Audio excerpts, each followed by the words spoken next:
All my parents had to do was sing the last line of Happy Birthday to You, and I had to get more air in my lungs to blow out the 13 candles. When there was a persistent knock on the door, well, I'll have to wait to make a wish. There was a well-dressed woman and a large policeman on our doorstep. "Mr. and Mrs. Morris?" the woman asked. "Yes," my parents answered softly. "Dennis Stone, from Child Welfare. I'd like to talk to you about your daughter. I think my holiday has come to an end." "Hi everyone, my name's Tabitha, and I have very strange parents. No, they're great, kind, understanding, caring, but they don't look at life the way other adults do. My parents believe in spells and jinxes, good spirits and evil spirits, black and white magic. In fact, that's how they once met, at a seminar of some guru. Dad and Mom saw each other and fell in love at first sight. Of course, before they got married, they checked their compatibility and everything. But luckily in their case, nothing could stop them from being together. Not even their parents, my grandparents, who didn't understand these esoteric hobbies at all. Soon, I was born. At first, we traveled around the States in a trailer as a family. And then, my parents decided it was time to settle down. My grandparents, overjoyed that their kids had finally come to their senses, bought us a house. And we've been living here for 8 years now. I don't go to school. My parents teach me everything themselves. I have no friends. The neighbors don't really want to communicate with our family. They think we're strange. I don't know what scares them the most. All those beautiful dreadlocks, jewelry, and tattoos that make my parents so different from everyone else. Or their attitude about life. Either way, we live apart, and I can't say it's bothered me in any way until today. "Who ratted on us?" Mom asked. We followed Dana from custody and the policeman around the house. The woman was writing something down, and the policeman was squinting suspiciously at our paintings, the figurines, incense, and magical altars. "Not snitching, but reporting a violation. Mrs. Morris, your mother is very concerned about her granddaughter. She says Tabitha hasn't been to school in 13 years. She doesn't need school. We'll teach her everything ourselves." Dana's answer didn't satisfy her. She snorted and continued to inspect every corner of our house. Why don't you have mirrors?" "Mirrors are dangerous," Dad explained. "They can suck the soul out of a person." Yes, that's one of the main oddities of my parents, by the way. They really don't like mirrors. Like some kind of vampires. As a result, at the age of 13, I have no idea what I look like. My parents say I'm the prettiest girl in the world. That's nice to know, but what color are my eyes? Does my hair look pretty? What are my nose, lips, and teeth like? What does my figure look like from the outside? I could have taken selfies, but mishap, the cell phones in our family are the oldest model. No camera. Because, as you understand, a camera is also a dangerous thing. The result of the inspection was as follows. My parents were given a week to get me into school. Otherwise, the child welfare authorities would be forced to move me from my family. "And don't try to run away," the policeman warned. "Think about your child." Mom and Dad were very upset. For a couple of days, they thought of ways to leave the state unnoticed, but they soon came to terms with it. So, my life changed. Did it change for the better? Well, that depends on how you look at it. My introduction to the school began with the silence that prevailed as soon as I crossed the threshold. All the kids in the hall dropped what they were doing and stared at me like I was an alien. Yeah, I looked a little different than they did.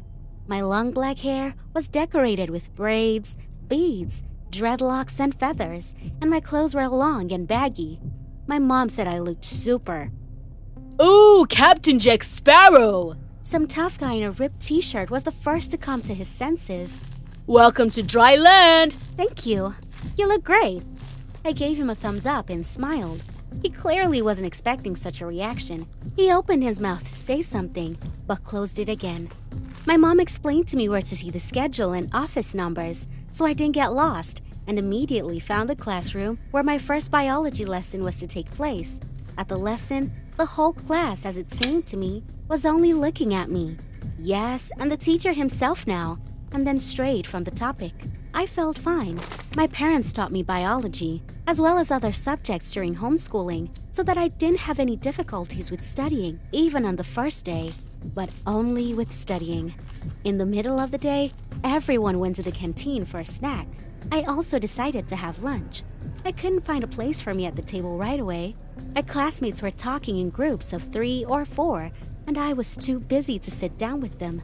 But next to the other girl from my class, I think it was Margot, there was a free chair. "Hi, do you mind?" I nodded at the empty seat. Margot looked at me kind of haunted, but nodded. We chewed silently for a few minutes. "You're new too?" I smiled. "Why do you think so?" "Well, you're sitting alone. You haven't met anyone yet?" "I've been going to school since the first grade." Margot muttered and took a huge bite of her burger. "They don't want to talk to me." "Why not?" "Because I'm fat." I wondered. I tried to make some sort of casual connection. I shrugged. "So what?" My classmate looked at me suspiciously again. "You're strange. Where are you from?" I explained to Margot that I was from here. Told her about my parents and the customs in our family. I told her about homeschooling and Dana from child welfare. "So you've never really seen yourself in a mirror?" "No. I wish I'd never seen myself." "You're very beautiful, Margot," I assured her. She shook her head. "Well, yes. The policeman should have come to your house with a dog." I did not understand what she meant. At home, I spent the whole evening telling my parents about my first day at school. They, of course, were not as enthusiastic as I was. "Be careful, Tabitha." My mother hugged me. "Don't trust anyone. People are very mean. But we're people too, and we're good. So someone can be trusted." "You'll get burned a lot of times before you know who does it," Dad said sadly, and I knew what he meant the very next day. My appearance in class was greeted by the boys with muffled laughter. They whispered and looked at me strangely, but I assumed they weren't used to my appearance.